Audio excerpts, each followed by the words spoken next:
भूकंप पर भूकंप, तूफान पर तूफान। 2024 पूरी दुनिया को हिलाने वाला है। 2023 ने इतना नहीं हिलाया जितना 2024 हिलाएगा। मुंबई का ऐसा हाल, तूफान से इतनी बेहाल, कुदरत का प्रचंड प्रहार, मुंबई में हाहाकार।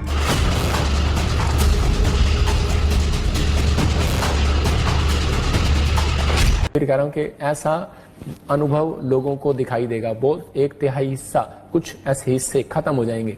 मतलब कि वो चाहे कोई भी कंट्री। दिल्ली एनसीआर में चली है। आपको बता दें कि दिल्ली एनसीआर में शुक्रवार रात अचानक से मौसम में बदली थी करवट। धूल भरी आंधी चलने की वजह से लोगों को काफी परेशानी का सामना करना पड़ा है। तस्वीरें देखिए, कई जगहों पर पेड़ गिर पड़े हैं। खासतौर से पैदल चलने वाले और दोपहिया चालकों को बहुत ज्यादा मुश्किलों का सामना करना पड़ा, क्योंकि अचानक से तेज धूल भरी आंधी दिल्ली एनसीआर में चली है। होगा कि दिखाई देगा उनको 2023 के बाद, 24-25 के बाद, आपके आने वाले समय में 2030 मैं कह रहा हूं कि बहुत सारे लोगों को पता लगने लगेगा। मैंने कहा था कि 5 करेंसियां एक हो जाएंगी।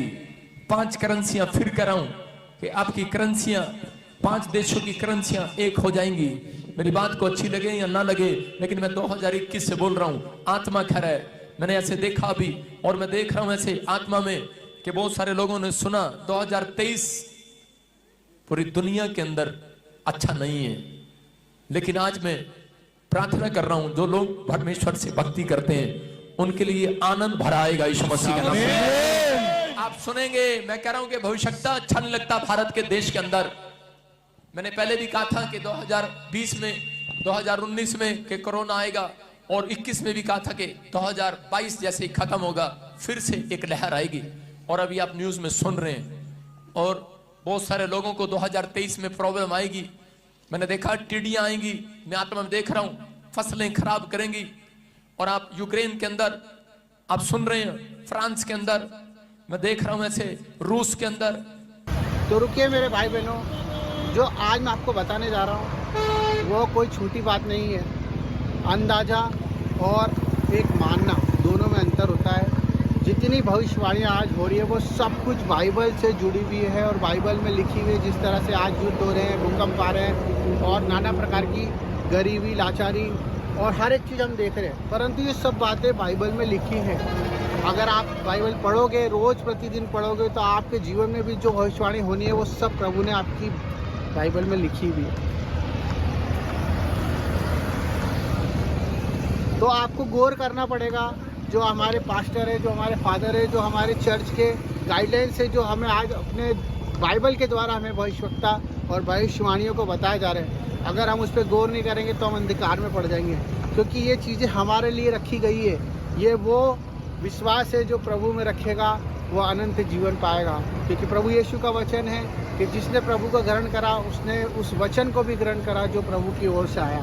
तो प्रभु ने हर एक वचन को माना, हमें भी मानना पड़ेगा। जिस तरह से उसने जान दी, हमें भी अपने लिए, अपने जीवन में, इस शरीर का और इस जीवन में हमें हर एक लालसाओं से नाश होना पड़ेगा, दूर रहना पड़ेगा, ताकि हम प्रभु के करीब जाएं और उसको माने और उसकी दुहाई दें, उसकी गवाही दें और उसका आनंद मनाएं। क्योंकि हम प्रभु के इसीलिए आए हैं और इसीलिए हम जन्मे हैं, इसलिए उसने हमें रचा है कि हम उसकी बातों को माने, अमल करें और उस पर चले, ताकि लोगों का उद्धार हो, आपका उद्धार हो, अपने पड़ोसी का उद्धार हो। रोड पे चलते हो कि आप मदद करें, आप किसी को देख के मुँह ना फेरें, वचन को शेयर करें।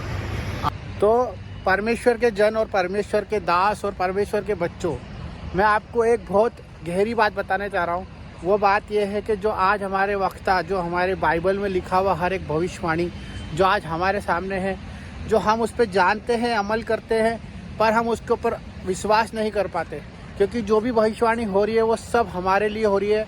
हम उसको अमल में लाए, क्योंकि भविष्यवाणियाँ आज अगर आप नहीं मानोगे तो आप अंधकार में चले जाओगे। क्योंकि आज से नहीं, पहले से भी, बाइबल के टाइम से भी, प्रभु यीशु के टाइम से भी यही होता था कि जिस तरह से हर एक प्रभु के नबियों को स्वर्गदूत के द्वारा और स्वप्न के द्वारा भविष्यवाणियाँ की जाती थी और भविष्यवाणियों के द्वारा बताया जाता था। तो आज जो भी भविष्यवाणी हो रही है, अकाल आ रहा है, या जो भी आप देख पा रहे हो, भूकंप आ रहे हैं, जो भी आज हमारे साथ टॉर्चर हो रहा है, पाकिस्तान हो गया, हिंदुस्तान हो गया, चाहे अमेरिका हो गया, हर जगह आप देख पा रहे हो कि हर एक भविष्यवाणी पूरी हो रही है।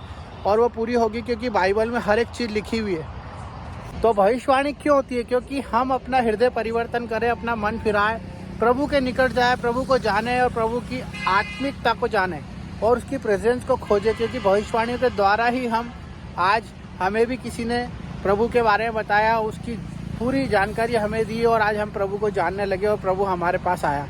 क्योंकि प्रभु हमारे लिए द्वार खोले खड़ा है, वो हमारे द्वार पे खटखटाता है कि हम उसके लिए द्वार खोल दें। तो वो हमारे इन वचनों के द्वारा ही, इन प्रार्थनाओं के द्वारा ही, इन भविष्यवाणियों के द्वारा ही हमें सचेत कर सकता है, हमें जागरूक कर सकता है, ताकि हम अपने साथ साथ हर एक वो भाई को बचा पाए, हर एक वो बहन को बचा पाए जो आज पाप में घिरे हुए हैं। तो मेरे भाई बहनों, यही आपको एक मैसेज देना था। परमेश्वर की कृपा आप पे हो, सबको आशीष हो।